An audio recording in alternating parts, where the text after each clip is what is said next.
Fellow gardeners, I need to share something that completely transformed my approach to growing plants, and I guarantee it's not what you're expecting. After years of struggling with wilting tomatoes, disappointing harvests, and feeling like I was constantly fighting my garden instead of working with it, I discovered something that changed everything. This isn't about buying more products or following complex schedules. It's actually about doing less, but doing it right. If you're like most gardeners, you've probably fallen into the same trap I did for years. When plants started looking sad, I'd reach for more fertilizer. When leaves turned yellow, I'd water more frequently. When pests showed up, I'd add more treatments. The gardening industry has convinced us that the answer to every problem is another product, another input, another thing to buy and apply. But here's what nobody talks about. This more is better mentality is actually destroying the very foundation of healthy plant growth. Every time we dump synthetic fertilizers on our soil, blast it with harsh chemicals, or water it daily like we're keeping a houseplant alive, we're disrupting an intricate underground ecosystem that took nature millions of years to perfect. We're essentially turning our garden soil into a sterile growing medium that requires constant life support. The frustration you feel when your carefully tended plants still struggle isn't because you're not doing enough. It's because you're working against nature instead of with it. Those yellowing leaves, stunted growth, and constant pest problems aren't signs that your plants need more stuff. They're symptoms of soil that has lost its natural intelligence, its ability to communicate with and support plant roots in the way evolution intended. Beneath every thriving garden lies an invisible world more complex and interconnected than any technology we've ever created.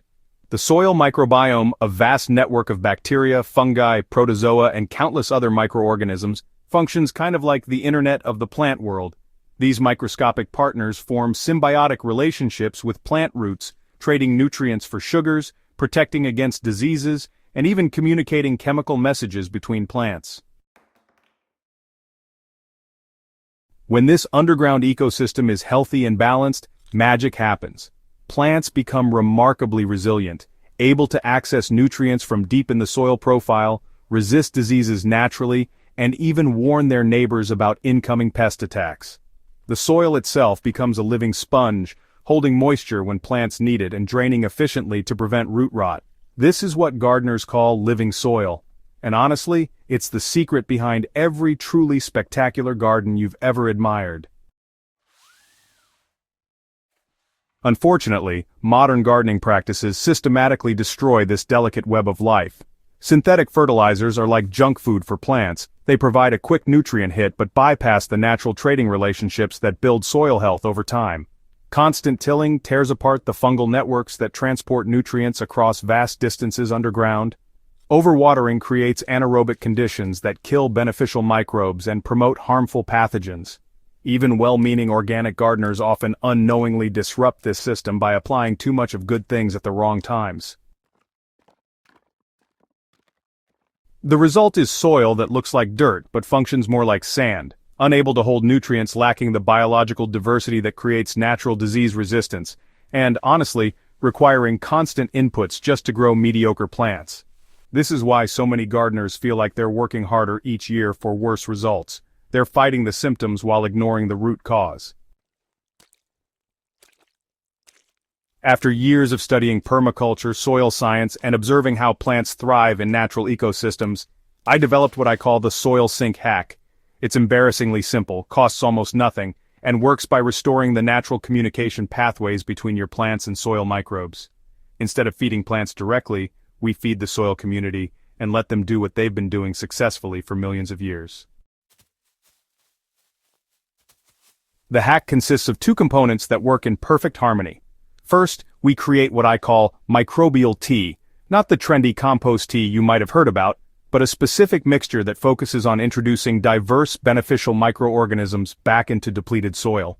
You take a handful of quality compost, add it to a bucket of dechlorinated water along with a tablespoon of unsulfured molasses, and let it bubble with a simple aquarium pump for 24 hours. This creates a concentrated solution teeming with the exact microorganisms your soil is missing. The second component is equally important. We completely change how and when we water. Instead of frequent shallow watering that keeps roots near the surface and disrupts soil structure, we implement what I call pulse irrigation. This means watering deeply but infrequently, allowing the soil to cycle between moist and slightly dry conditions. This cycling mimics natural rainfall patterns and creates the oxygen-rich environment that beneficial microbes need to thrive. Here's the science behind why this works so beautifully. When you apply the microbial tea to soil that's been properly conditioned through pulse irrigation, you're essentially inoculating your garden with a diverse community of beneficial organisms. These microbes immediately begin forming partnerships with your plant roots, creating what scientists call the rhizosphere, a zone of intense biological activity surrounding each root. Within this zone, nutrients become available through biological processes rather than chemical ones. Plants develop stronger immune systems, and the soil structure improves dramatically as fungal networks bind particles together.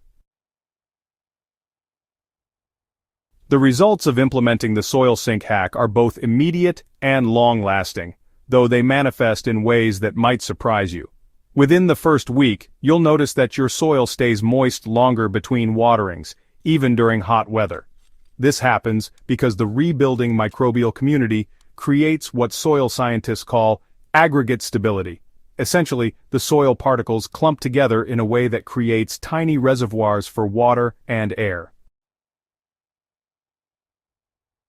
By the second week, plant leaves take on a deeper, richer color that's distinctly different from the artificially green appearance of over-fertilized plants. This is because plants are now accessing a broader spectrum of nutrients through their microbial partners, including trace minerals that synthetic fertilizers just don't provide. Root development accelerates dramatically during this period, with plants sending exploratory roots deeper and wider than before. The most dramatic changes become visible in weeks 3 through 6. Disease resistance improves so noticeably that plants which previously suffered from common problems like powdery mildew or bacterial spot suddenly show no symptoms, even when neighboring untreated plants are affected. Fruit production increases not just in quantity but in quality. Tomatoes develop more complex flavors, herbs become more aromatic, and vegetables store longer after harvest. Perhaps most importantly for busy gardeners, maintenance requirements drop significantly. Because the soil can now hold moisture efficiently and release nutrients as plants need them, watering frequency can be reduced by half or more. Pest problems decrease as plants develop stronger natural defenses. The need for supplemental fertilizers virtually disappears once the soil biology is reestablished, saving both money and time. I've documented these improvements across dozens of garden beds over 3 growing seasons, and honestly, the consistency of results continues to amaze me. Gardens that struggled for years with chronic problems transform into thriving ecosystems that seem to manage themselves. The soil itself changes from hard-packed dirt to fluffy, sweet-smelling earth that earthworms colonize in impressive numbers. Implementing the soil sink hack in your own garden requires nothing more than a willingness to think differently about what plants actually need. Start by preparing your first batch of microbial tea using the method I described, but remember that timing matters. Apply it in the early morning or evening when temperatures are moderate and beneficial microbes won't be stressed by heat or UV radiation. Begin the pulse irrigation pattern gradually if your plants are accustomed to frequent watering.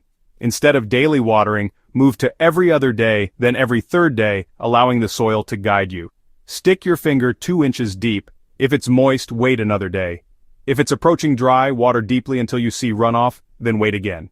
This teaches both your plants and soil microbes to develop deeper, more resilient relationships. The beauty of this system is that it becomes more effective over time, rather than requiring constant inputs. Each application of microbial tea builds upon the previous one, creating a more diverse and stable soil ecosystem. Each cycle of pulse irrigation strengthens the soil structure and trains plant roots to explore deeper soil layers. Within a full growing season, you'll have soil that functions more like a natural ecosystem than a sterile growing medium. Most importantly, pay attention to the subtle changes that indicate your soil is coming alive. Notice how water penetrates more easily and doesn't run off or pool on the surface. Observe how plant stems become sturdier, and leaves develop that deep, healthy green color that can't be achieved with fertilizers alone. Watch for the increased earthworm activity and the sweet, earthy smell that indicates a thriving soil community. This isn't just another gardening technique. It's a fundamental shift toward working with natural systems instead of against them. When you align your gardening practices with the way healthy ecosystems actually function, everything becomes easier, more productive, and honestly, infinitely more satisfying. Ready to transform your garden with this one simple hack? Try the soil sink method in just one garden bed this season and watch the difference unfold. Once you see how plants respond when their underground partners are thriving, you'll never want to garden any other way. If this guide has opened your eyes to a new way of thinking about soil and plant health, please subscribe to the Smart Garden channel for more science-based growing techniques that work with nature instead of against it. Share this with fellow gardeners who are ready to break free from the endless cycle of inputs and discover what their plants are truly capable of when given the right foundation.